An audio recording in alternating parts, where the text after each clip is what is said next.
So Abby and I start planning our wedding, and this goes on for months and months of very specific things, locations and dresses and flowers, and I know this isn't gonna happen, and my breathing gets worse, and my sleepwalking gets worse, and Abby can sense it, and one night she just doesn't come home. We were supposed to meet up for dinner at 8, and it's 9 and 10, and she's not picking up her phone.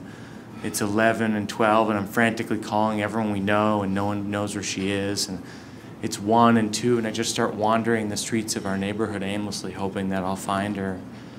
And at 3:20, she walks in the door, and she's crying, and she's drunk. And I say, Abby, where were you? You have to call. And she said, if you're not going to marry me, then I have to figure something else out.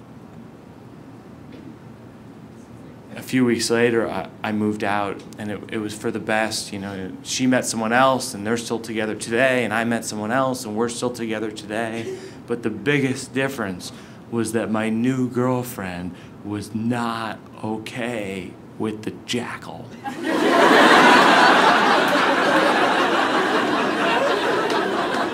I was like, there's a jackal in the room! She said, there's no jackal, and you have to see a doctor!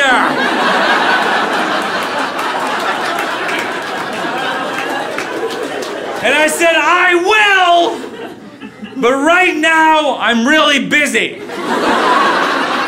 That's always been my excuse in my life when I don't want to deal with something. I point out how busy I am. In my mind, it makes perfect sense. I'm like, this person doesn't realize how busy I am. If they knew how busy I was, of course they wouldn't want me to see a doctor.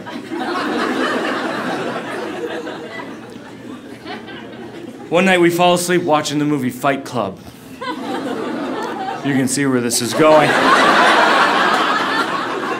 If you haven't seen the film, there's a scene where Edward Norton's hand is held down by Brad Pitt, and Brad Pitt is gonna pour acid on his hand, and I had a dream that that was my hand.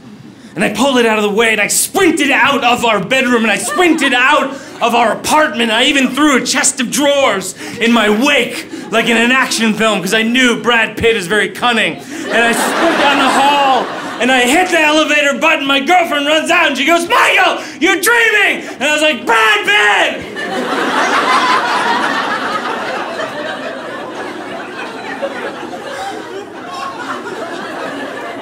I am so sorry. And she said, you have to see a doctor. And I said, I will. And I didn't. But I continued to read The Promise of Sleep. I skipped ahead to a chapter on sleep disorders. There are 78 known sleep disorders, things that range from sleep apnea to night terrors to narcolepsy. Narcolepsy is terrifying because there are people who fall asleep at any time for any reason. There are female narcoleptics who fall asleep the moment they reach orgasm. I was thinking you could call these women men.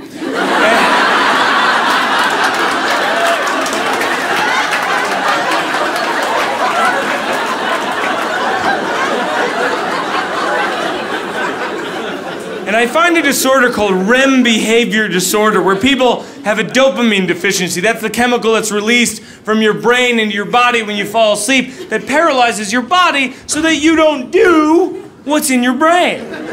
People who have this are commonly running away from some kind of demon or wild animal or jackal. And people who have this in rare instances have been known to kill the person they're in bed with while remaining asleep. I know. So in other words, a guy would have a dream that there's a burglar at the door, and he would take a bat and he would beat the burglar to death, and he would wake up and it's not a burglar, it's his wife, and she's dead. And I read this and I thought, maybe this is what I have.